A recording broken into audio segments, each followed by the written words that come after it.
En aquel tiempo se levantará Miguel, el gran príncipe que protegía a tu pueblo, y será tiempo de angustia cual nunca fue desde que hubo gente hasta entonces.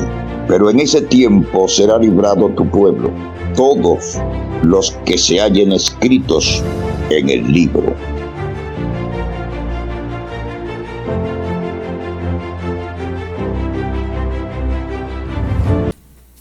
Bien, amada familia de tu canal Recupera tu Salud, hoy tenemos dos invitados muy especiales.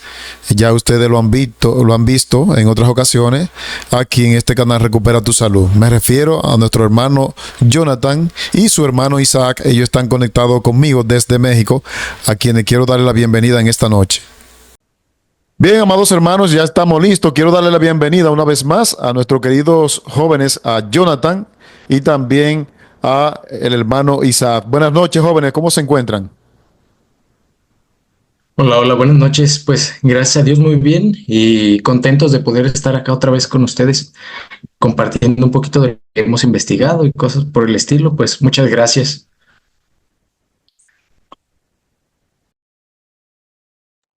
Este tema que vamos a presentar es continuación de los dos anteriores que se habían puesto, porque mencionamos muchas cosas y de pronto no damos el contexto suficiente, ¿no? De pronto ahí dejamos las pinceladas y pues los invitamos al canal, obviamente, porque ahí está todo desarrollado, pero igual por las dudas, por lo que sea, queremos aclarar algunos puntos de contexto y bueno, plantear algunas cosas que son realmente interesantes en el contexto profético. Vale, yo sé que va a estar muy interesante, quiero que lo vean desde el principio hasta el final. Quiero reiterar que aquí, debajo de este video, en la descripción, voy a poner el canal de nuestros jóvenes, Caballeros de Elías, así usted lo busca, Caballeros de Elías, y entonces usted va allá y se suscribe. Ya aquí cumplimos una comunidad hoy de 80,000 suscriptores, somos bastante, que si vamos allá al canal de Caballeros de Elías, yo creo que, y nos vamos todos para allá, podemos ayudar a este ministerio que tienen material bastante.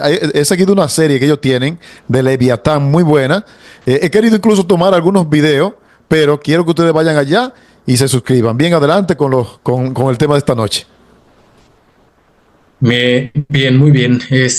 Vamos primero a orar antes de comenzar con el tema para que esto pueda tener la dirección de Dios. Padre nuestro que estás en el cielo, santificado sea tu nombre. Señor, te damos gracias porque nos permites transmitir este tema, nos permites compartir de lo que tú nos has ayudado a comprender. Te pedimos que tú abras las mentes y los corazones de todos aquí y sea únicamente tu palabra la que se hable, que tú cumplas tu promesa en ello, que tu palabra no volverá a ti vacía, sino que cumplirá el propósito para el que la enviaste. Señor, gracias por todo lo que nos das y acompáñanos, dirige tú este momento en nombre de Jesús. Amén. Muy bien, uno de los puntos que había quedado pendiente hace unas semanas, o la última vez que habíamos estado por aquí, habían puesto por ahí en los comentarios, hablamos sobre Daniel 11, específicamente Daniel 11 y 12, específicamente Daniel 11, 40 al 45, en el contexto de el Islam contra el papado, podríamos situarlo así, cómo el papado se movería a Jerusalén. Y algunos de los comentarios que se recibieron fue, bueno, pero es que pues nos están poniendo todo el contexto de Daniel 11, de dónde sale el rey del sur, por qué el rey del sur es el Islam. Entonces, bueno, este tema de hoy es específicamente dedicado a eso, un poquito de recuento histórico y cosas por el estilo que se va a ir viendo con el objetivo específico de ir rastreando tanto al rey del norte como al rey del sur a lo largo de la historia hasta llegar al Islam, y que es una de las partes que vamos a aclarar. En el proceso se irán resolviendo algunas dudas, pero pues sin más, vamos adentrándonos. Vamos a tocar específicamente Daniel 11 del 20 aproximadamente en adelante. ¿Por qué? Porque existe un consenso dentro de la iglesia adventista, podríamos decir, dentro de los primeros 20 versículos del Apocalipsis 11 del 1 al 20. El consenso es general, ¿no? La parte histórica de aquí se centra en los reyes sucesivos de Persia, como el imperio persa después es conquistado por el imperio griego, como el imperio griego se divide entre los 4 generales de Alejandro Magno, y cómo estos a su vez comienzan a conquistarse entre sí mismos.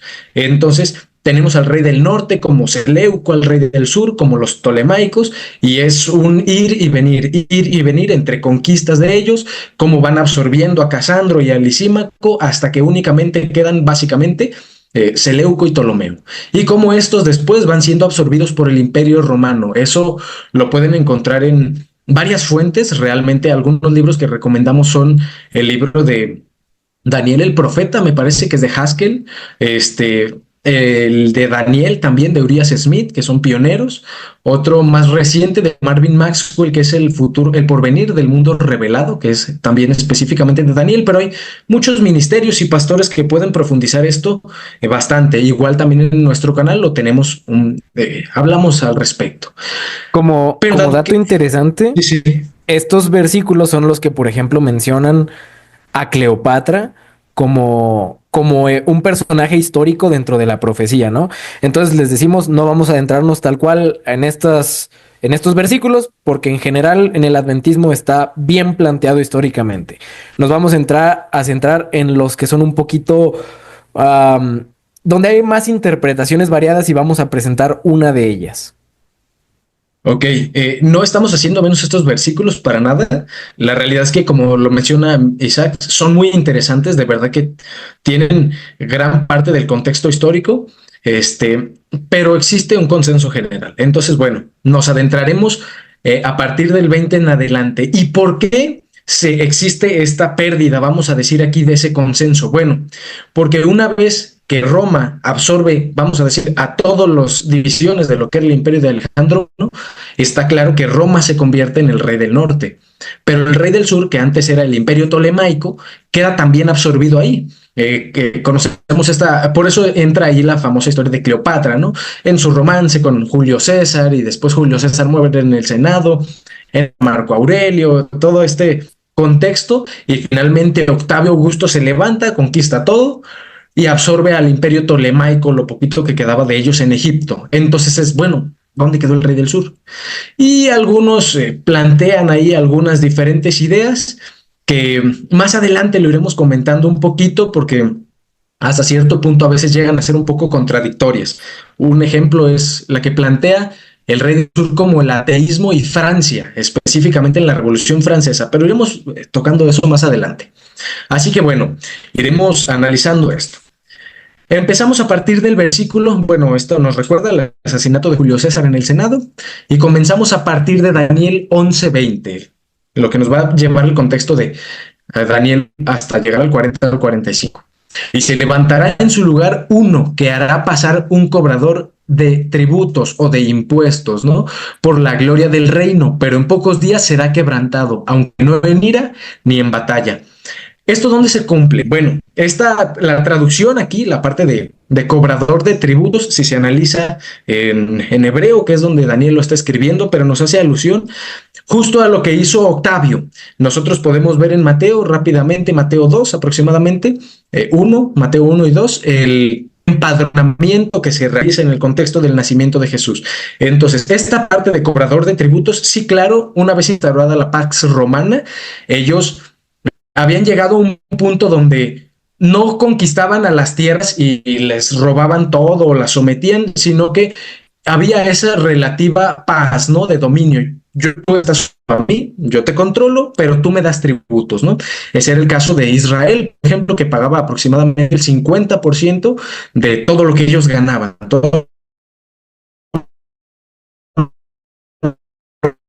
Bueno, déjenme atravieso un poquito porque ya vi que le está fallando el internet a Jonathan. Jonathan, te está fallando el internet. El 50%. Está fallando tu internet. Trata de hablar un poquito más despacio y concreto, porque como que de pronto se traba y se pierde la idea de lo que estabas diciendo. A ver, igual ya apagué todo lo demás de acá para ver si con eso ya habla un poquito bien, corre un poquito mejor. ¿A partir de dónde se dejó de escuchar? Bueno, estabas explicando que en este versículo la Pax Romana era lo que estaba en vigor. Entonces Roma no saqueaba a las naciones, sino que les daba una protección, se consideraban territorio romano y le pagaban impuestos por la protección. Ok, perfecto. Entonces, dentro de ese contexto, entramos en lo que es el cobrador de tributos y la otra parte, decíamos, específicamente este empadronamiento que podemos ver en la Biblia, ¿no? Donde básicamente era el conteo de la población que estaba sometida a Roma. Pero nos dice, en pocos días será quebrantado, aunque no en ira ni en batalla. La historia nos dice que cuando Octavio hubo quedado establecido ya en su gobierno, se confirió a sí mismo el título de Augusto. De hecho, podemos ver en la historia que es el Octavio Augusto. Y habiendo muerto los otros miembros del triunvirato, porque aquí gobernaba junto con otros dos personajes, una vez que ellos mueren, él queda como el único sentado, vamos a decir, por el trono de Roma. Y Lucas 2.1 es específicamente el que nos muestra que fue Augusto quien empadrona la tierra para cobrar los impuestos. Con estos impuestos Roma llega a su máximo esplendor y, como decíamos, se instaura la Pax Romana. Pero 18 años después de este empadronamiento, que aquí nos dice, no, unos pocos días, relativamente, unos pocos días después, 18 años después del empadronamiento, Augusto muere, no en ira ni en guerra, sino pacíficamente en su vejez. Esta es la alusión a los miembros del triunvirato. Y después se instaura nada más Augusto. Lo que nos dice después es, y le sucederá en su lugar un hombre despreciable, al cual no darán la honra del reino, pero vendrá sin aviso y tomará el reino con halagos. Ok, la historia nos dice que cuando Augusto estaba por designar a su sucesor, su esposa Livia Drusila le empieza a decir, oye, deberías poner aquí a Tiberio, deberías poner a Tiberio como el emperador. La realidad es que... Ay, qué cómodo esto, se salió de aquí.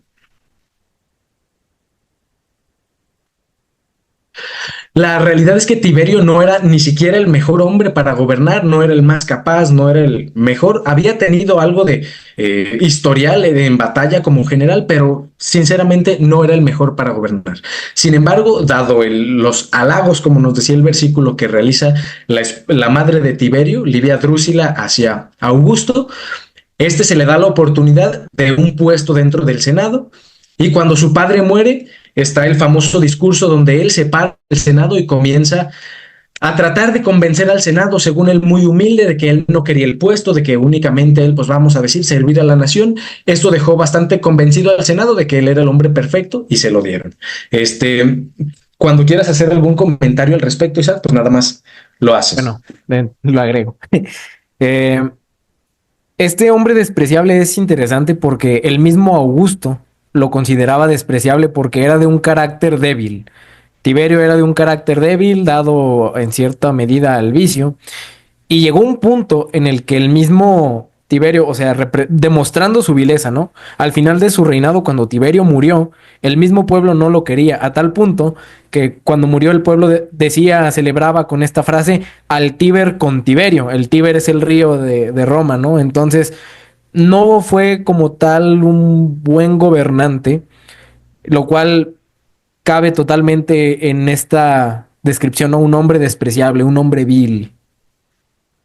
Así es. Y bueno, continuamos entonces. Nos decía el siguiente versículo, las fuerzas enemigas serán barridas delante de él como con inundación de aguas, serán del todo destruidos junto con el príncipe del pacto. Bueno, pese a que Tiberio no tenía carácter para gobernar, había tenido buen historial, decíamos, como general, y por lo tanto tuvo algunas victorias en Germania, Armenia y Partia.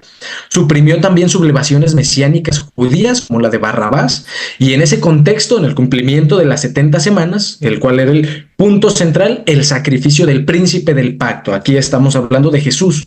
Ahora, a veces esta parte se confunde porque, bueno, queda claro que el príncipe del pacto específicamente se refiere a Jesús, pero dado que se pierde el hilo del rey del sur, esto a veces no queda muy establecido dentro de la iglesia adventista.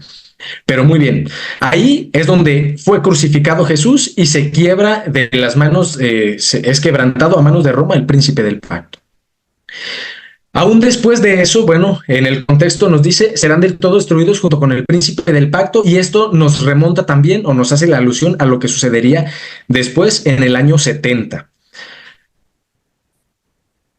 Bueno, esto se va a entender un poquito mejor si vemos al analizar el capítulo 11 de Daniel. El capítulo 11 está dividido en dos partes. La primera parte es una parte, vamos a decir, un poquito estrictamente histórica, de cómo van sucediendo los reyes, cómo se van peleando uno contra otro, que es hasta aproximadamente el versículo 30. Y la segunda parte de Daniel se centra, vamos a decir, en una parte de ese mismo recuento histórico, pero ya no vista desde el punto político, sino desde el punto de vista de cómo afecta al pueblo de Dios. Lo vamos a ir viendo un poquito más adelante. Pero bueno, aún después de esto, las fuerzas judías fueron barridas por Roma en el año 70. Este evento, la caída de Jerusalén, está conectado directamente con el surgimiento de la Iglesia Católica, dado que en su contexto histórico la caída de Jerusalén se sitúa en este versículo y en los posteriores, pero también nos va a hacer alusión al surgimiento de la Iglesia Católica. En este sentido, se cumplen las 70 semanas. Y surge la Iglesia Católica. Nos sigue diciendo, estando la provincia en paz y en abundancia, entrará y hará lo que no hicieron sus padres ni los padres de sus padres. Botín, despojos y riqueza repartirá a sus soldados y contra las fortalezas formará sus designios, y esto por un tiempo. Aquí nos estamos saltando este versículo, y después del pacto él engañará, subirá y saldrá vencedor con poca gente.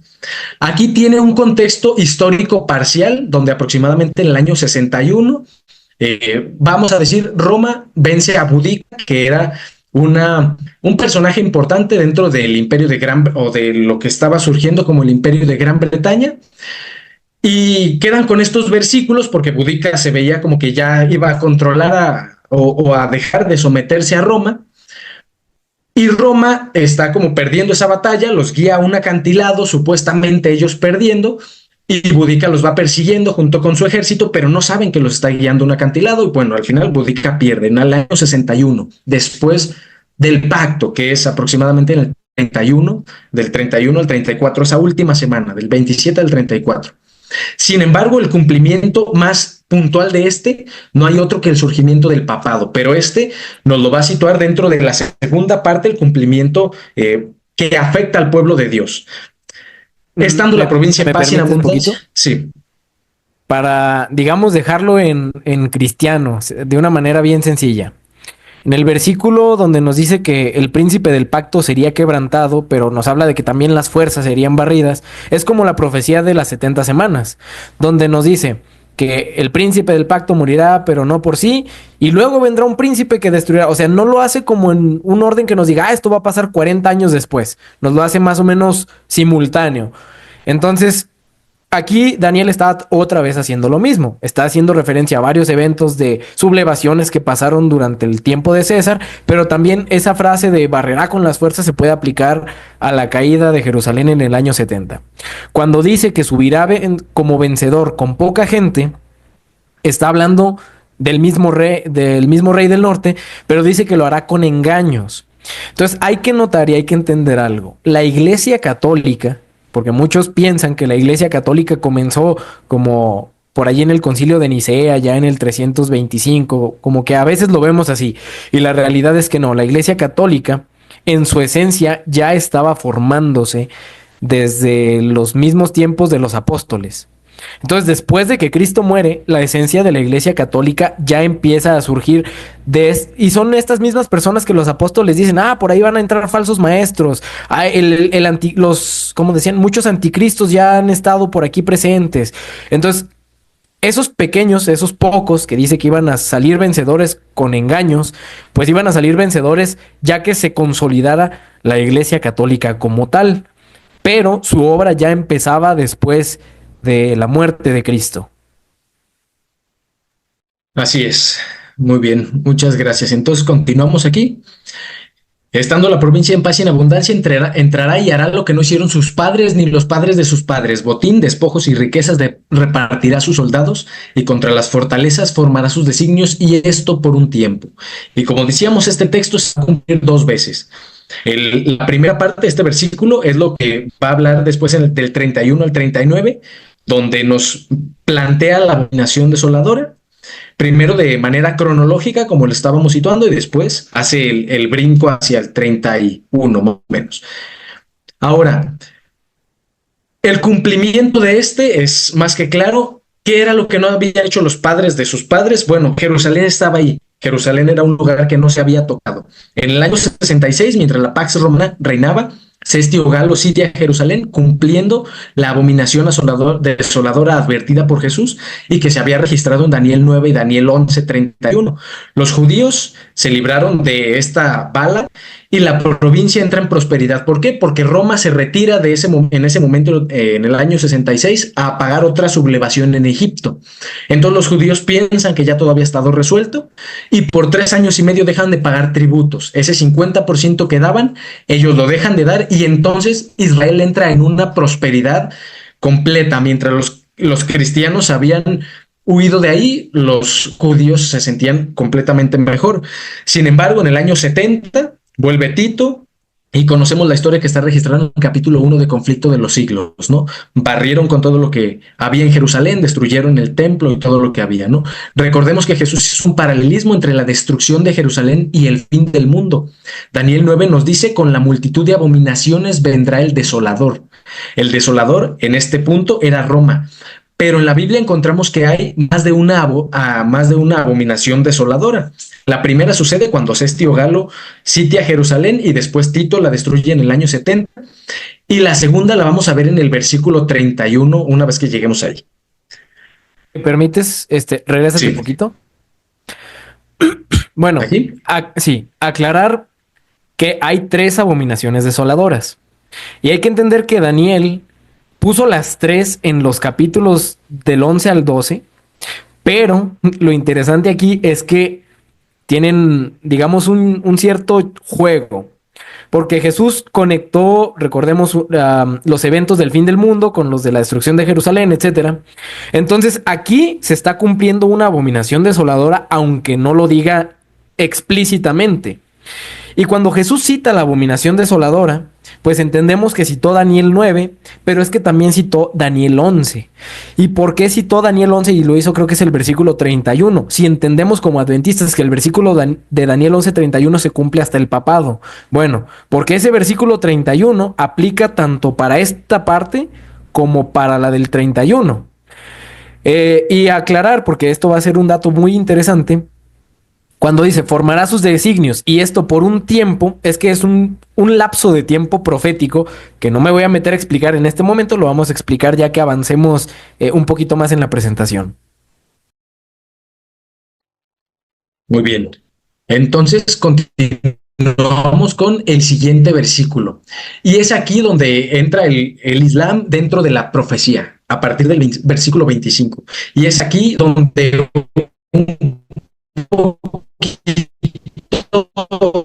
se suele perder, porque nos dice: y despertará, hablando del rey del norte de Roma, sus fuerzas y su ardor contra el rey del sur con gran ejército, y el rey del sur se empeñará en la guerra con grande y muy fuerte ejército, mas no prevalecerá porque le harán traición.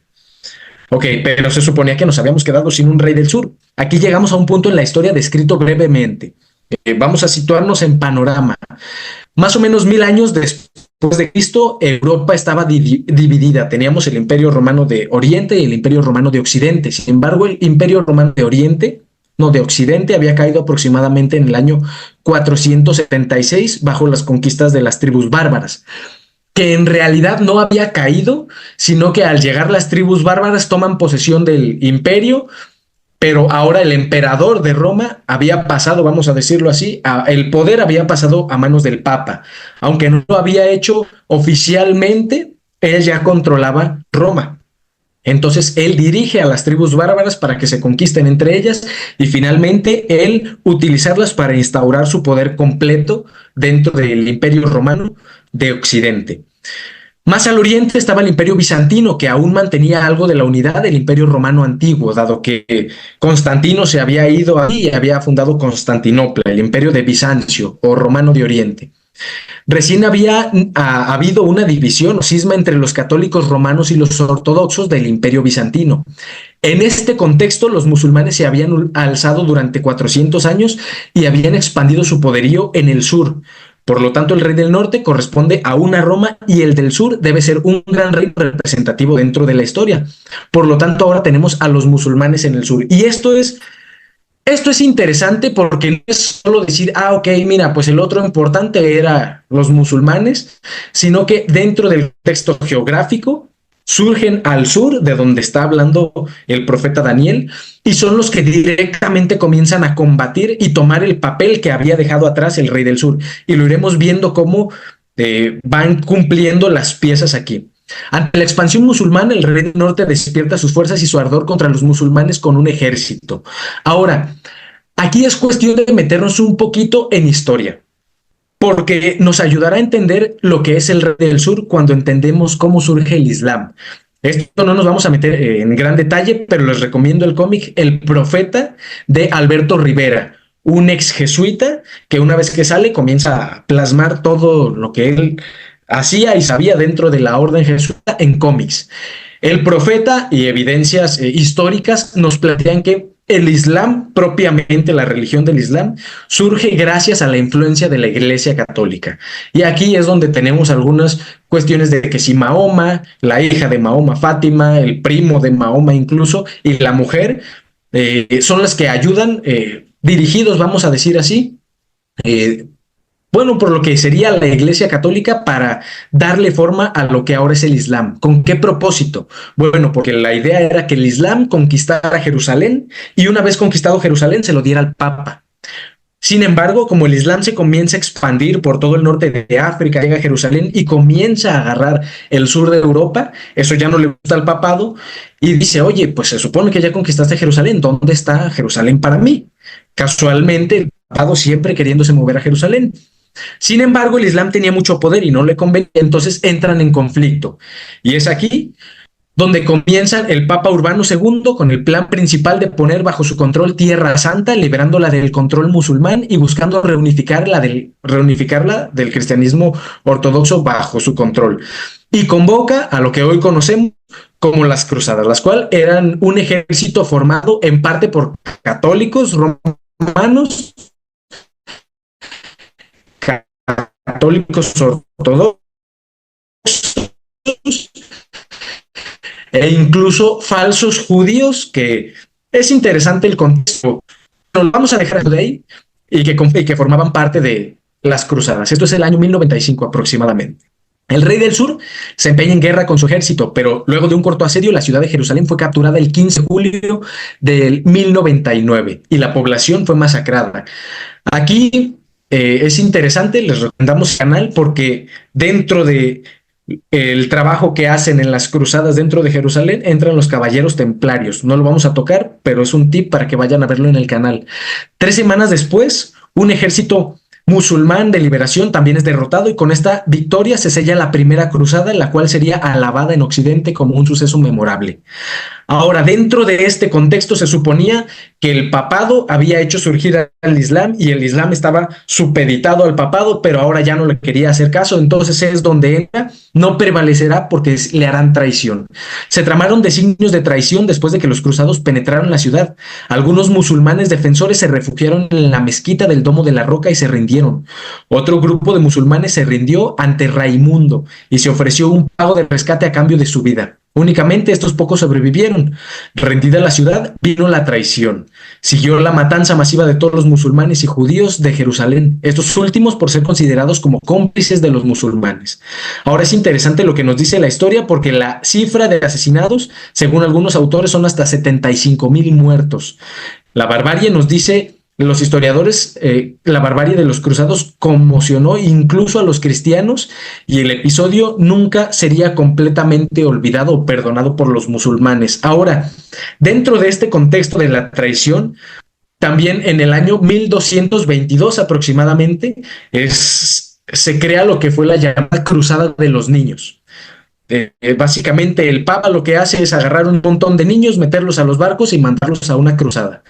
Sin embargo, estos niños, el plan del papado no era, oh, sí, van a pelear, la mayoría se mueren en el camino y los otros son capturados por los musulmanes. Sin embargo, una vez que llegan allá, los musulmanes los toman como esclavos y cuando estos crecen, el mismo papado los utiliza para hacer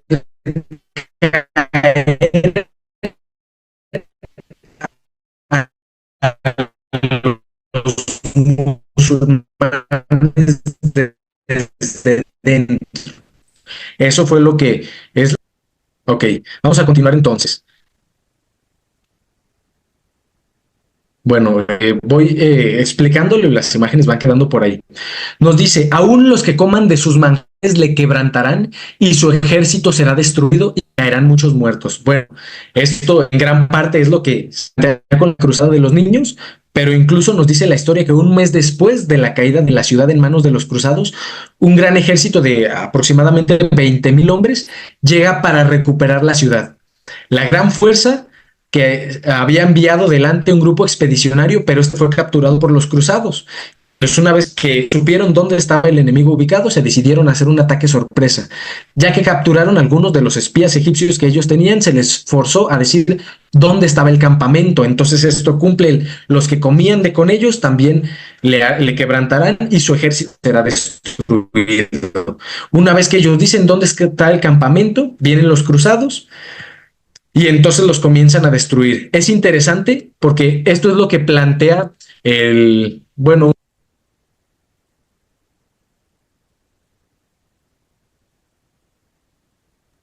Creo que se te apagó el micrófono o se te fue la señal, pero yo no te escucho.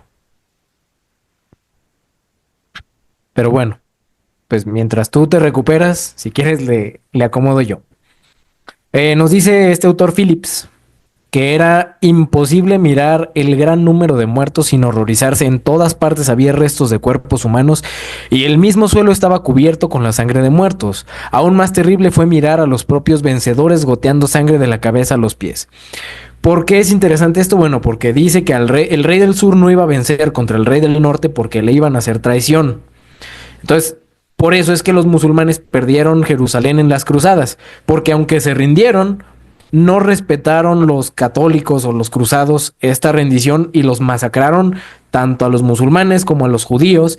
Y luego, todavía más allá, decía Jonathan que hubo unos espías que revelaron al final la ubicación de estos musulmanes. Entonces fue como los terminaron sacando de Jerusalén y los caballeros templarios se establecieron durante 9 años en el monte del templo, buscando algo.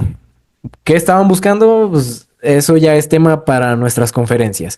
Y aquí este autor nos describe cómo era esta escena, por qué la Biblia se tomó la molestia de decir que esa traición iba a ser memorable, pues porque la misma historia o los historiadores les dicen fue algo que perduró y que no se olvidó completamente, esta traición de los cristianos cruzados hacia los musulmanes que se rindieron. Checa si ya puedes hablar. A ver, ahora sí ya me escucho. Ok, entonces vamos a continuar. El siguiente versículo nos dice, el corazón de estos dos reyes será para hacer el mal, y en una misma mesa hablarán mentira, mas no servirá de nada porque el plazo aún no ha llegado. Ok, y aquí son 2 puntos importantes. Uno, el hecho de que nos hable de que los dos se sientan en la misma mesa es una referencia bíblica a lo que sucedía entre el Papa y el líder del Islam en ese contexto, dado que el Islam, una vez más, había surgido del papado. ¿Cómo terminan las cruzadas? Básicamente a lo que llegan en las cruzadas es, bueno, el Islam ya no ataca más al papado, el papado ya se supone que no ataca más al Islam y se respetan los territorios que se tienen hasta ahora. Sin embargo, el papado va a permitir que el Islam vamos a decir, va a permitir que hayan mezquitas en su territorio, pero el Islam va a permitir que el papado también se meta a evangelizar en su territorio. Sin embargo, bueno, sabemos cómo trabaja el papado y sabemos los intereses que habían de por medio, así que dentro de esto, pues no eran más que mentiras entre ellos dos, no serviría de nada porque el plazo aún no había llegado. Y este punto es digno de enmarcarse porque ¿cuál es el plazo? ¿Y el plazo para qué? Y lo vamos a dejar en paréntesis porque esto va a ser aún más relevante más adelante y sobre todo ya que habíamos presentado antes el contexto de Daniel 11, 40 al 45. Hay que mencionar que estos dos reyes que se sientan a hablar el mal, el papado y el Islam, tienen un punto en común y es algo que a lo mejor no lo hemos dicho explícitamente ni en nuestros videos tal cual, pero como ahorita estamos presentando la serie de Leviatán y de dónde viene este concepto de la Trinidad católica y cómo el antitrinitarismo anda por ahí usando unos conceptos, es que tanto el catolicismo como el Islam, los dos tienen raíces gnósticas y las dos compartían conceptos gnósticos. ¿Por qué? Porque el papado creó al Islam. Y cuando se sientan en una misma mesa a hablar mentira, pues es que las dos comparten estos horrores, este veneno de Babilonia. Entonces ahora sí vamos a seguir. Ok, y esto es especialmente relevante porque hay un punto específico, un puente que une al catolicismo con el Islam, y es la hija de Mahoma, Fátima, y que casualmente es donde la Virgen de Fátima se aparece en Fátima, porque en Portugal, y esto es lo que comienza a limpiar esas asperezas, entre comillas, que había entre la Iglesia Católica y entre el Islam. Ahora, no les voy a dar el spoiler ni los adelantos aquí, pero lean el cómic del Profeta de Alberto Rivera, y ahí él plantea cómo Fátima se va a utilizar y la Virgen de Fátima van a ser utilizados para volver a hacer este puente ecuménico entre el catolicismo y el Islam. Aquí tienen mucho que ver los 3 secretos de Fátima, lo que está sucediendo ahorita en Rusia y Ucrania, dado que uno de los secretos es conságrame a Rusia, y spoiler, el otro es conságrame al mundo entero. Entonces lo que está sucediendo con Rusia tiene que ver con los secretos de Fátima y cómo va a ser el puente con el Islam. No es casualidad que también el Islam esté metido en Jerusalén ahorita. Y bueno, mucha parte de esto está presentada en el canal. Nos sigue diciendo el siguiente versículo: y volverá a su tierra con gran riqueza. Estamos hablando del rey del norte. Y su corazón será contra el pacto santo. Hará su voluntad y volverá a su tierra. Y ojo, bueno, nos dice que vuelve a su tierra y se engrandece, o su corazón será contra el pacto santo. Es bien sabido cómo después de la toma de Jerusalén hubo saqueos, hablando del contexto histórico que decíamos, ¿no? Pero más allá de los caballeros templarios, de que los caballeros templarios amasaron una fortuna, se convirtieron en banqueros. Ahora, estas riquezas que ellos amasaron, en gran parte, bueno, riquezas vaticanas y de las conquistas que habían hecho. Ahora, estas riquezas que ellos tenían amenazaban al gran tesoro que tenía el Vaticano. En este tiempo, el papado hizo algunas cosas según su voluntad, pero contra el pacto santo. Ahora, la historia de los templarios también aquí es interesante, pero los remitimos al canal para saber en qué terminan los caballeros templarios. Pero se enoja contra el pacto santo.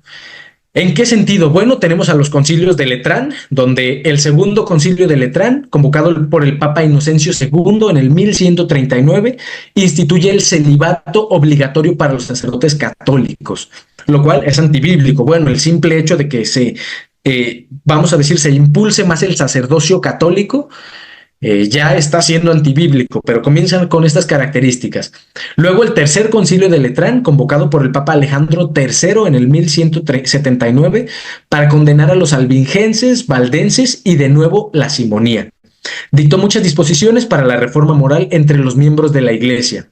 Luego tenemos el cuarto concilio de Letrán por Inocencio III en 1215 para condenar varias herejías, y una vez más, los protestantes, ¿no? Albigenses, valdenses, el abad de Joaquín Fiori y otras. Y elabora un credo más extenso contra los albingenses. Vamos a decir, estamos situando, no es propiamente la contrarreforma, porque todavía no existe la reforma por Lutero, pero estamos iniciando con la persecución hacia ellos. Ok, ahora sí. Entonces continuamos donde lo habíamos dejado, hablábamos de los concilios. El último concilio a mencionar aquí es el concilio de Constanza, 1414 a 1418 aproximadamente, el cual proféticamente se acerca a un cumplimiento profético del tiempo. Fue convocado por Juan XXIII, antipapa.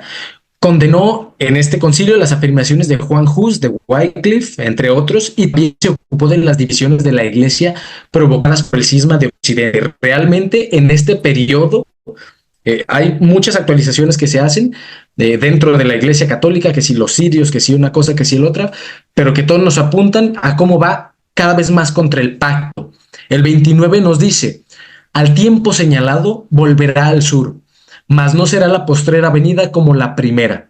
Y hace un rato habíamos dejado esa frase, ¿no? Se mentirían en la misma mesa uno al otro, pero no llegaría a nada porque no había llegado el tiempo.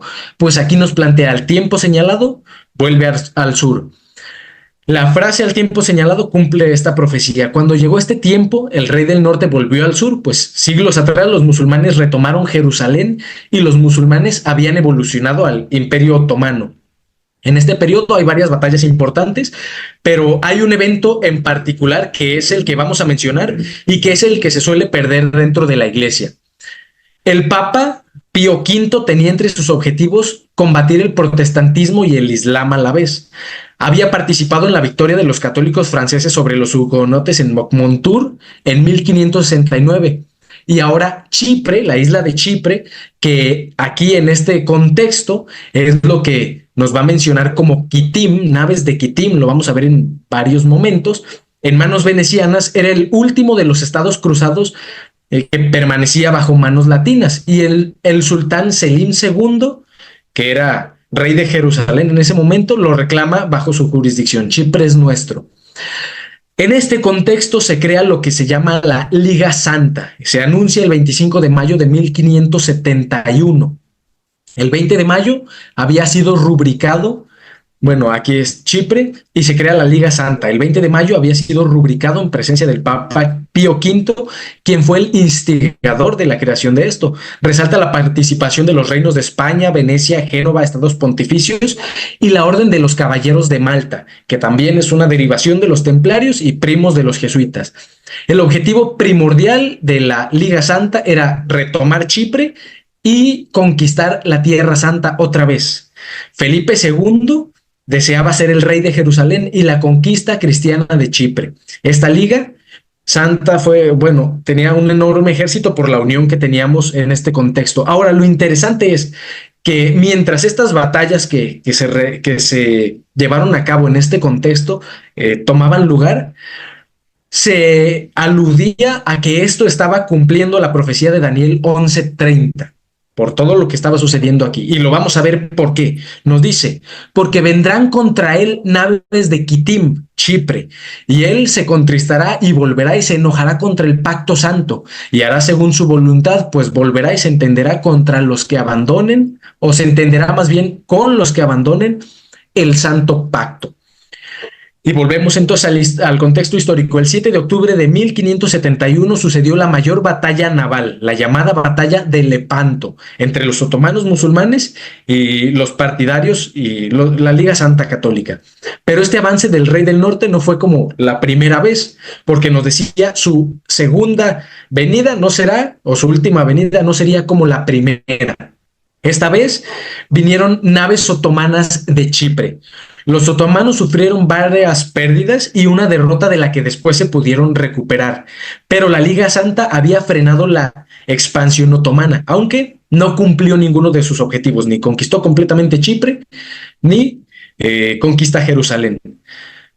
La Liga Católica regresa otra vez indignada y por eso nos dice, ¿no? Contristará y volverá y se enojará contra el pacto santo. Nos dice una cita del gran visir Mehmed Selçuklu, nos dice, vienes a ver cómo soportamos nuestra desgracia. No sé si tenemos aquí la cita.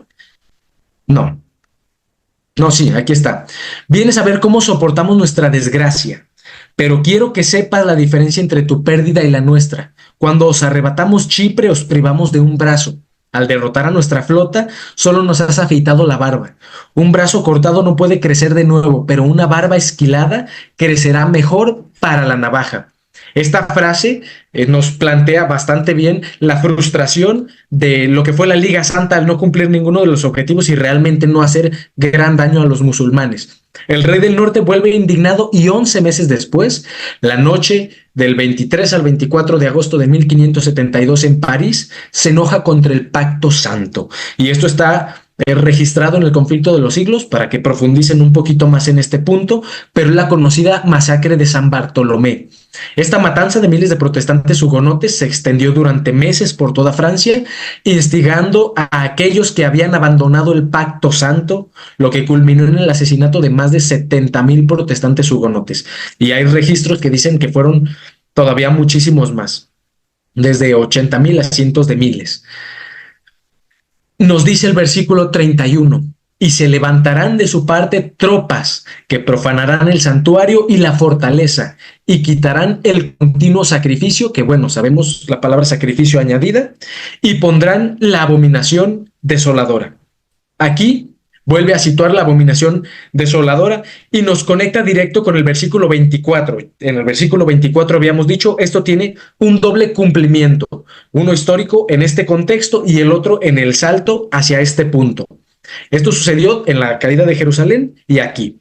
De parte del papado se levantaron tropas en el año 508 cuando Clodoveo I, rey de los francos, se convierte al catolicismo y dispone su ejército al papa para realizar las conquistas y al final llevar al papa a que tomara control de toda Europa. En este punto es donde se quita el continuo paganismo, sacrificios agregado, pues el primer rey Clodoveo fue el primer rey bárbaro en realizar esta acción con una importancia histórica tal que los mismos historiadores de ese tiempo reconocen que la conversión de Clodoveo, la historia de Francia y del catolicismo, la conversión de Clodoveo define la historia de lo que sería el catolicismo por más de los siguientes 1000 años. Ahora, como dato, este punto es importante porque así como Francia le dio el poder, hay profecías actuales que dicen que Francia le devolverá el poder al papado. Pero no nos meteremos mucho en eso. Pero es interesante. ¿Me permites? Sí. Este versículo, cuando decimos que tiene doble cumplimiento, es que Jesús cuando dice la abominación de la que habló el profeta Daniel, y los adventistas pensamos que solo se refiere a Daniel 9. Y es que también se está refiriendo a este versículo porque este versículo se cumplió 2 veces. Dice, y se levantarán tropas de su parte. ¿De quién? Del rey del norte. Y profanarán el santuario. ¿Cuál santuario? El literal, que estaba en el año 70, que fue destruido. Y dice el santuario y la fortaleza, y quitarán el continuo. Y el continuo sacrificio, porque literalmente acabaron con todo el sistema ceremonial de los judíos. Y pondrán la abominación desoladora, que es lo que dijo Jesús que iban a poner. Eso en el contexto en el que Jesús lo dijo. Pero esto también se iba a volver a cumplir cuando, como dijo Jonathan, se levantaran tropas de parte del rey francés, de los francos, se le unieran al papado, profanaran el santuario, pero ¿cuál ahora? El espiritual, la iglesia, se quitara el continuo, la intercesión de Cristo para sustituirla por lo que hace el Papa y el sistema católico y poner la abominación desoladora. Ahora, en gran medida, esto también, como lo mencioné, se echa por tierra el santuario, todos los oficios que se hacían en el santuario dentro del contexto de continuo sacrificio, porque la misa no es otra cosa más que eso, ¿no? Sacrificar a Cristo una y otra y otra y otra vez, como se hacía con los corderos, solo que ahora con un punto blasfemo incluso, pero echa por tierra el santuario una vez más, ese continuo, que es también alusión a lo que nos hace Daniel en Daniel 7 y Daniel 8.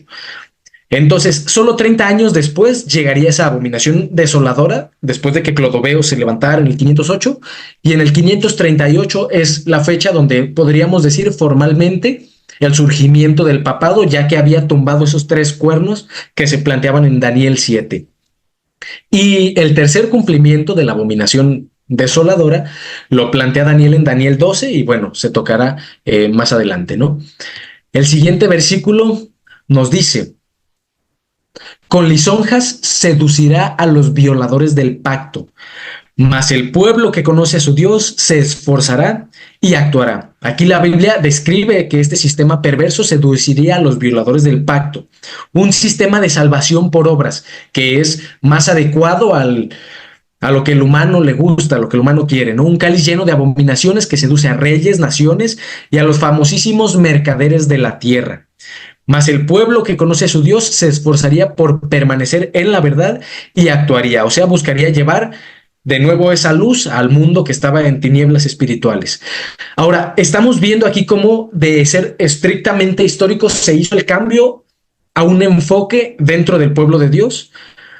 Nos sigue diciendo, y los sabios del pueblo instruirán a muchos, y por algunos días caerán espada y a fuego, en cautividad y despojo. Miren, este versículo describe perfectamente lo que fueron los 1260 años, en los cuales los entendidos del pueblo de Dios, todos aquellos que anteponían la Biblia a lo que decía la Iglesia Católica, cayeron a espada, fuego, cautividad y despojo.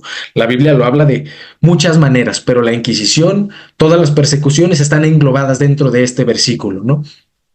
Y en su caída serán ayudados de pequeño socorro, y muchos se juntarán a ellos con lisonjas. Ahora, esto es importante porque ese pequeño socorro lo describe Apocalipsis 12 en el contexto de los 1260 como la tierra ayuda a la mujer y les da ese escape, ¿no? En estos 1260 días la Reforma Protestante obtuvo esa pequeña ayuda de los príncipes de Europa y así pudo subsistir. y después se le dan esas alas de águila para huir al desierto. Esto se cumple cuando Dios provee ese escape de los protestantes perseguidos y la tierra le ayuda y llegan a América.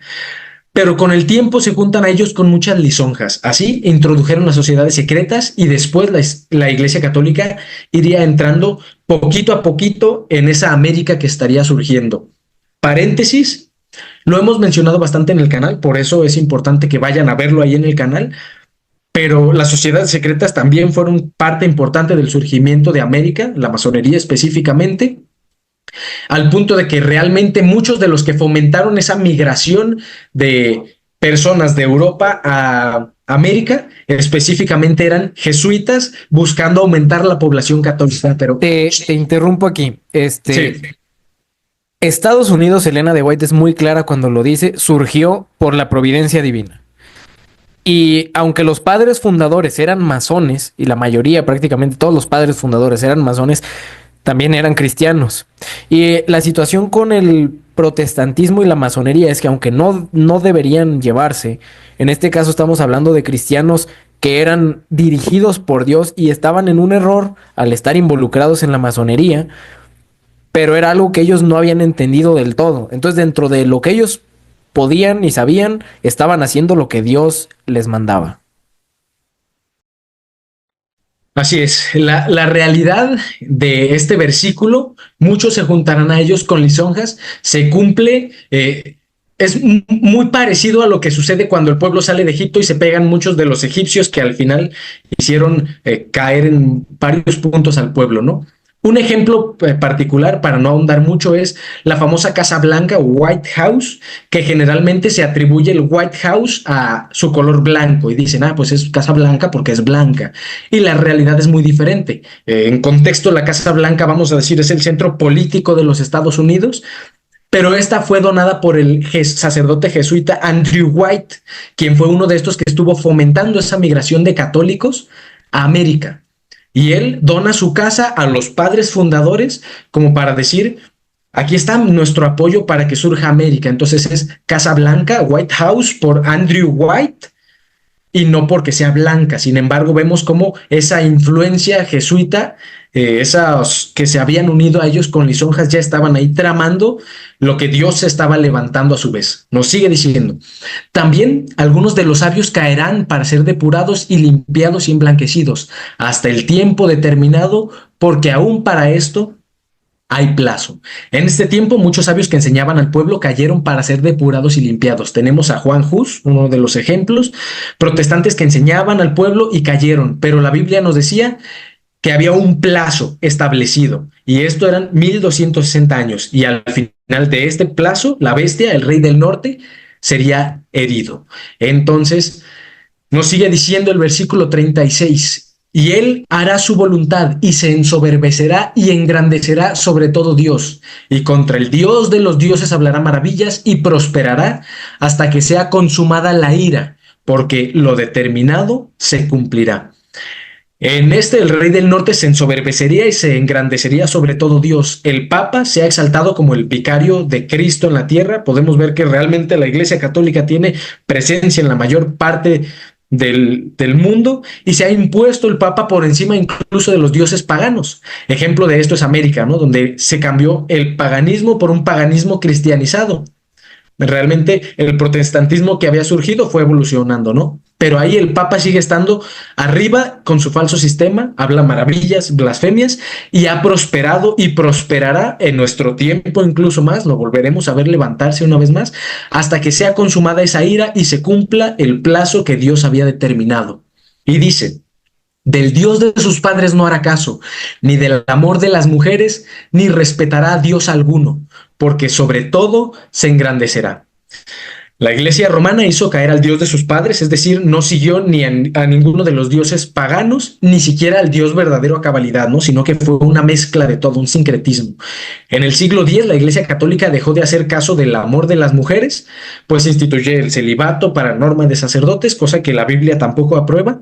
Y una vez más, esto nos muestra cómo no respetaría ni a ningún Dios, pues se engrandecería sobre todos y evangelizaría, entre comillas, a todos aquellos a los que pudiera, pero a punta de inquisición. nos dice, más honrará en su lugar al Dios de las fortalezas. Esto es un paréntesis porque el Dios de las fortalezas se asocian a dos deidades principales como el Dios de las fortalezas. Uno es Baal y el otro es su contraparte en Roma, Mitra, o la Virgen, lo que ahora es la Virgen, pero todo es esa, la mujer dentro Es de las Júpiter. deidades. Ah, bueno, sí, en las culturas antiguas era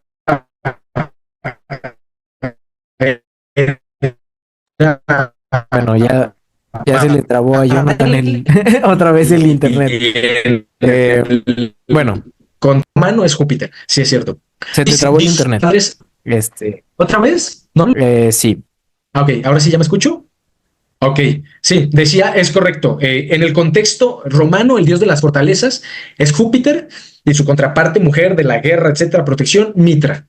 Y en los contextos hacia atrás tenemos Baal, que es el mismo, y contextos hacia adelante, pues está la Virgen, ¿no? Pero esto, en el canal, en la serie de Leviatán, se está haciendo un análisis más profundo de esto. Dios que sus padres no conocieron. Lo honrará con oro y plata, con piedras preciosas y con cosas de gran precio. Y bueno, la Iglesia Católica no hizo caso al Dios de sus padres, pero nos dice, el Dios que adora el sistema romano es un Dios ajeno al de sus antepasados, pues es una mezcla de todo. Podríamos decir, bueno, es que si dices que es Júpiter o que es Baal, pues sus padres lo habían adorado. Pero aquí es un Dios diferente porque está mezclando, haciendo un sincretismo dentro de esto, tal como lo plantea también Apocalipsis 17. Apocalipsis 17 describe a la ramera con oro, plata y piedras preciosas, con cosas de gran valor. Entonces, es una descripción vívida de la ramera de Apocalipsis 17. Y bueno, esta imagen... Y me le atravieso otra vez aprovechando el fallo de internet. Esta imagen es pero vayan a ver la serie de Leviatán. Esta imagen es justamente Sí, la que mencionamos en la serie de Leviatán, porque hablamos del dios de las fortalezas, que es una especie de mezcla entre el dios cristiano con Júpiter. Y aquí tenemos a Júpiter sosteniendo un mundo con alguien arriba. Y aquí a quien tenemos al Padre, tenemos al Hijo. Y acá tenemos esta aguilita y aquí tenemos al Espíritu Santo, ¿no? La Trinidad católica, la Trinidad romana de alguna manera, y en cuenta hay que tomar que la Trinidad católica y la adventista no son ni de cerca la misma. Avancemos. Ok, así como un dato sobre Júpiter, que tiene en su mano el mundito y arriba el ángel. Mucho se ha difundido. Aquí en México tenemos un ángel muy parecido, el ángel de la independencia, y en muchos lugares hay esa presencia de ese ángel. Y es necesario poca investigación para llegar a caer en cuenta que ese ángel representa esa libertad, ese portador de luz que instiga revoluciones en los países y que, bueno, finalmente representa a Satanás, pero es un dato interesante. Y se ha vuelto muy popular últimamente en redes sociales y demás. Dice el 39, con un Dios ajeno se hará de las fortalezas más inexpugnables y colmará de honores a los que le reconozcan, y por precio repartirá la tierra.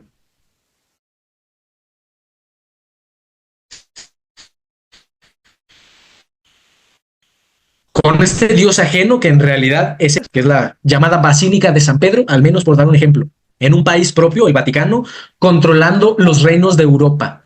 Nótese al Dios que sirve, que está en este caso representado por el obelisco, del cual nosotros hablamos en los primeros episodios de la serie en nuestro canal, así que les recomendamos ir a ver el canal con respecto al obelisco.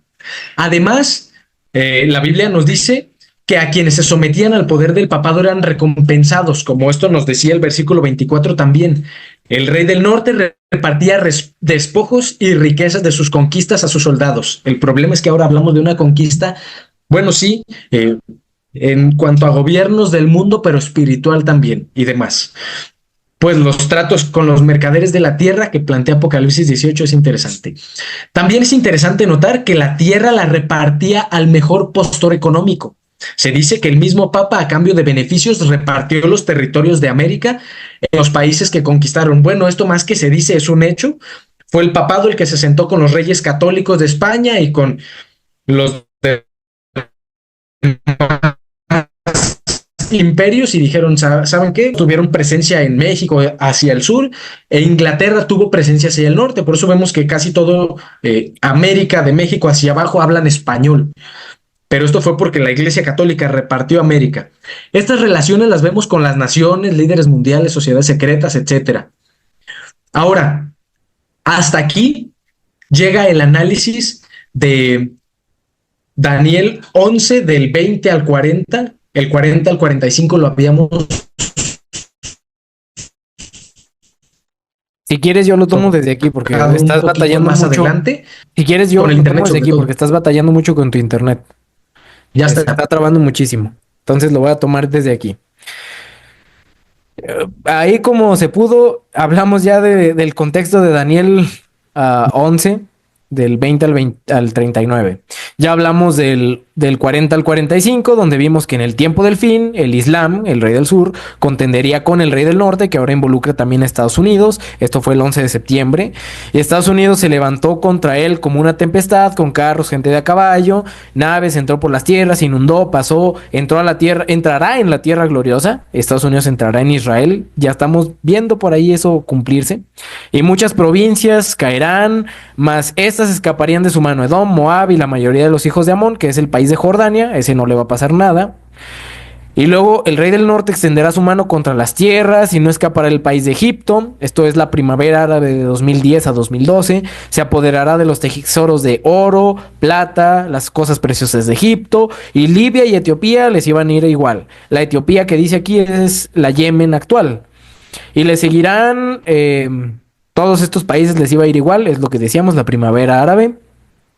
Llegamos al 44, pero noticias del oriente, que hace referencia a países como China, Corea, y noticias del norte, Rusia, lo atemorizarán y saldrá con gran ira para destruir y matar a muchos, estamos en esa parte. Y plantará las tiendas de su palacio entre los mares y el monte glorioso y santo, mas llegará a su fin y no tendrá quien le ayude. Esto ya nos hace alusión al tiempo del fin, donde el Papa se va a mudar a Jerusalén y va a haber un templo ahí. Y entonces aquí, de la manera más rápida y sencilla posible, vamos a abarcar unos puntos de Daniel 12, porque Daniel 10 al 12 es todo corrido.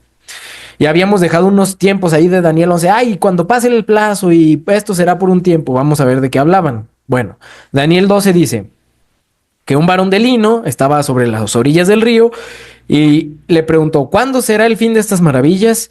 Y oí al varón vestido de lino que estaba sobre las aguas del río y alzó su diestra y juró por el que vive por los siglos, que será por tiempos y la mitad de un tiempo. ¿Aquí de qué está hablando? De los 1260 años que iba a durar esa persecución, pero aquí lo está citando al final. Entonces parece que va a haber un recumplimiento también de esto. Espérame. Y cuando se acabe la dispersión del poder del pueblo santo, todas estas cosas serán cumplidas. Dale a la que sigue. Y yo oí, mas no entendí, y dije, Señor mío, ¿cuál será el fin de estas cosas? Y él respondió, anda, Daniel, pues estas cosas están cerradas y selladas hasta el tiempo del fin. Muchos serán limpios y emblanquecidos y purificados, los impíos procederán impíamente, y ninguno de los impíos entenderá, pero los entendidos comprenderán. Entonces hay que comprender, hay que ser entendidos. Una preguntita, Isaac, y disculpa. Sí. En el texto anterior me llamó la atención cuando tú dices que cuando menciona tiempo y la mitad de un tiempo y tú te vas a la historia y dice que son los 1260 años y entonces dice que se va a cumplir ahora en el tiempo del fin. Entonces mi pregunta, que yo sé que muchos se van a identificar conmigo, en el tiempo del fin ahora no van a ser 1260 años. ¿Será que serán 3 años y medio o cómo será? Sí, como Apocalipsis habla de 1260 días, pues nosotros los entendemos en el principio día por año. Pero va a haber un cumplimiento literal y Elena de White por ahí en este libro Profetas y Reyes, página 444, hace una comparación de cómo cuando se dé la ley dominical se va a volver a cumplir los 1260 días. Y ahora no pueden ser literales, tienen que ser... Perdón, no pueden ser simbólicos, tienen que ser literales. Avanza, yo. Voy a interrumpir así un poquito al respecto, porque realmente este es un problema dentro de la iglesia adventista, porque actualmente la mayor parte no acepta que va a haber 3 años y medio futuros.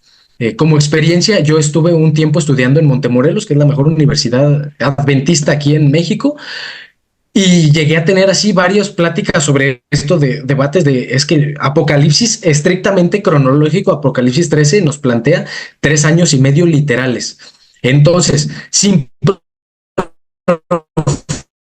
profundizar mucho en esto, lean Apocalipsis 13 y nos habla primero del surgimiento de Estados Unidos y luego que se le da el poder otra vez a la bestia y después de eso se le da poder 3 años y medio.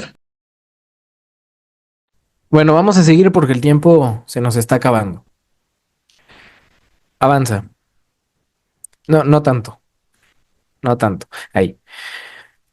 Dice, y hay que leer bien, porque las Biblias en español, las Reinas Valeras, suelen estar mal traducidas en este versículo. Esto yo lo leo en la versión King James, usted puede buscar otra versión diferente. La traducción es, y ahorita la vamos a ver cómo dice. Dice la versión, y desde el tiempo que se ha quitado el continuo sacrificio hasta la abominación desoladora habrá 1290 días. Bienaventurado el que espere y llegue a 1335 días. Aquí ya nos da 2 plazos de tiempo. Y tú irás y reposarás y te levantarás para recibir tu heredad al fin de los días. Ahora vamos a ver cómo es la traducción correcta.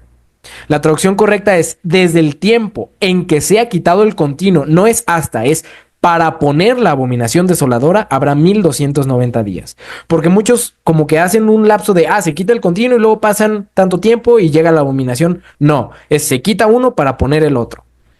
Ahora sí, ¿cómo se cumplen estos 1290 días? Y aquí es lo interesante, porque esta interpretación que estamos presentando es una de varias que hay en el adventismo. La nuestra necesariamente es la correcta. Podríamos decir que no, porque la profecía no vino por interpretación particular, como dice el apóstol. Y por ejemplo, Urias Smith tiene una visión muy diferente de cómo se cumplió esto, y las dos pueden ser correctas. Y ese es el punto, lo interesante con la profecía. Puede haber más de una interpretación correcta. Ahora, en esta situación, vamos a ver las interpretaciones de estos 1200 y 1335 días. Esta es una interpretación millerita de cuando recién estaba en este movimiento, antes del adventismo. Entonces, nos dice que se tiene que quitar el continuo para poner la abominación. El que interpretó esta, y se me está yendo el nombre, dijo, bueno, en el año 66 se quitó el continuo, sacrificio, aquí él sí dijo sacrificio, y se puso la abominación desoladora en Jerusalén, es lo que Jesús profetizó. Entonces, ¿cómo se quitó el continuo? En la historia pues se quitó el sacrificio en favor del emperador, Cestiogalo sitió Jerusalén, se puso la abominación desoladora, cayó Jerusalén. Llega el año 70 y luego si nosotros hacemos un cálculo vamos a ver que desde el 66, o si queremos verlo desde el año 70, van a caer más o menos lo mismo. Vamos a llegar al 1356 en este caso. ¿Qué pasa ahí? Resulta que aquí es donde Wycliffe produce el tratado La última era de la iglesia. Y justo en este momento Wycliffe está a punto de comenzar su ministerio de reforma. Qué curioso que entre que se quite el continuo hasta Wycliffe hay 1290 años hasta su ministerio. Y luego dice, bienaventurado el que llegue a 1335. Bueno, si partimos desde la abominación desoladora en Jerusalén en el 66 y contamos 1335, son 45 años más que Wycliffe, y llegamos a 1401 y nos llega a John Huss, que es ordenado y se convierte en el predicador de una de las iglesias más grandes de Escocia. Resulta que aquí él está empezando también su ministerio, John Huss. Qué curioso, y esta era una de las interpretaciones adventistas, o más bien milleritas. Ahora, esto tiene otro cumplimiento. Tomando como referencia la abominación desoladora en la caída de Jerusalén, es la primera. Otra es esta, la interpretación historicista. En el 508 se quita el continuo paganismo cuando Clodoveo se vuelve el rey católico. Luego llega el 538 y se pone la abominación desoladora y surge el anticristo. El papa, con su nombre Vicarius Filii Dei, inicia su imperio. Y desde el 508 pasan 1290 años y llegamos a 1798 cuando se le da la herida a la bestia por el general Berthier cuando tomó preso al papa. Y luego contamos los 1335 días, 45 años después, y llegamos a 1844, cuando el santuario es purificado, justificado, inicia el juicio investigador y dice bienaventurado el que llegue hasta ese momento. Y ahora vamos a ver un dato interesante. La profecía que el mundo judío aguarda, porque los judíos también tienen su interpretación personal. Y no vamos a decir que es correcta, pero dice por ahí Pablo que hay que estar alerta a las maquinaciones de Satanás. Entonces vamos a ver qué posiblemente pueda pasar. Para los judíos ellos lo interpretan de esta manera. En el año 70 se quitó el continuo sacrificio, cuando se destruyó el templo. Y para ellos la abominación desoladora es la mezquita del domo, la mezquita de la cúpula dorada. Ellos dicen, esa es la abominación desoladora porque se puso en el lugar que era nuestro templo. Y esa mezquita se puso en el año 691. Si nosotros, y yo les digo esto porque yo lo he visto de judíos, contamos 1290 años, ellos dicen también son años, llegamos a 1981. Y si uno busca qué pasó ahí, no pasó nada en realidad, excepto que es la fecha en la que un rabino llamado Shlomo Goren se atribuye a él que encontró el arca de la alianza. Resulta que Shlomo Goren trabajó con Ron Wyatt y Ron Wyatt la encontró en el año siguiente, en el 82. Pero por alguna razón a Shlomo Goren le conviene decir que fue en el 81. ¿Cuál será esa razón? ¿Sería que posiblemente así cuadran sus 1290 días? Y luego dice que bienaventurado el que llegue a 1335 días. Entonces, si tomamos esa cuenta desde que se hizo la mezquita de la cúpula dorada, los mismos judíos pues dicen que posiblemente podríamos ver que ya se quite esa abominación, que ya se quite esa mezquita, y podríamos ver posiblemente por ese tiempo el tercer templo levantándose.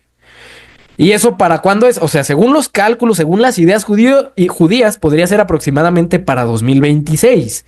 Nosotros no estamos diciendo que así va a ser, Dios es el que tiene el control, pero esto es lo que los judíos están alcanzando a vislumbrar. La que sigue. Y les digo porque justo este judío es el que yo consulté para este estudio. Y es interesante porque ellos dicen, es que se construye, falta poco, según esta profecía, para que se construya el templo. Y aparte, aunque nuestro calendario dice que estamos en el 5784, sabemos que el templo se construye y viene el Mesías. Entonces, el Mesías tiene que venir en el año 6000. Entonces, si estamos atrasados en nuestro calendario, dijo, podemos hacer los cálculos que queramos. Lo importante es que el Mesías y la redención está cerca.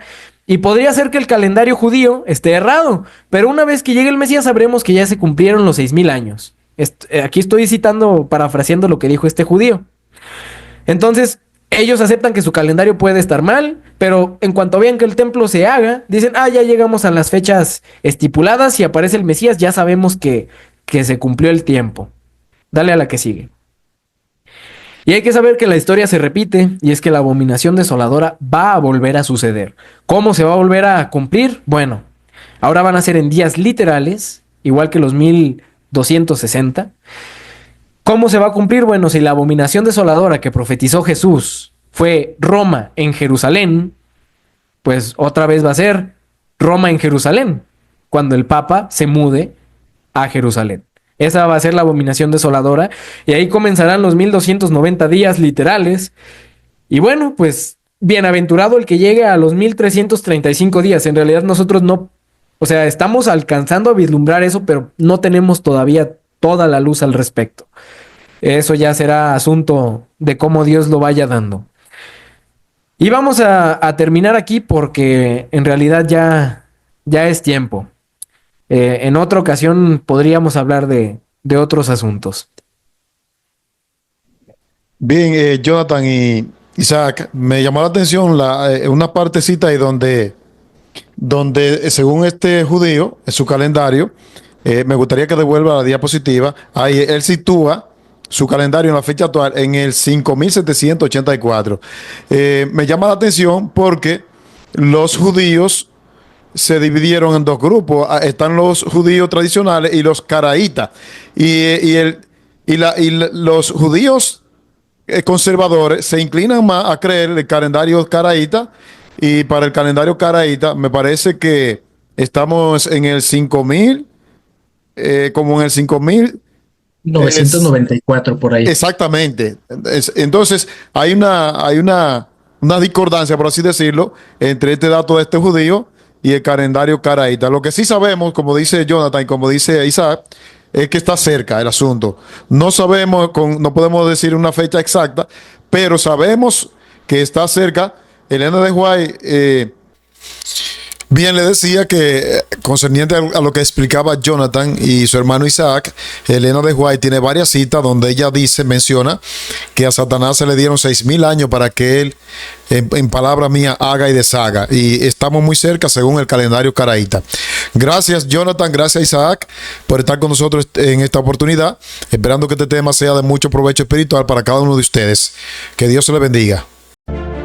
En aquel tiempo se levantará Miguel, el gran príncipe que protegía a tu pueblo, y será tiempo de angustia cual nunca fue desde que hubo gente hasta entonces. Pero en ese tiempo será librado tu pueblo, todos los que se hallen escritos en el libro.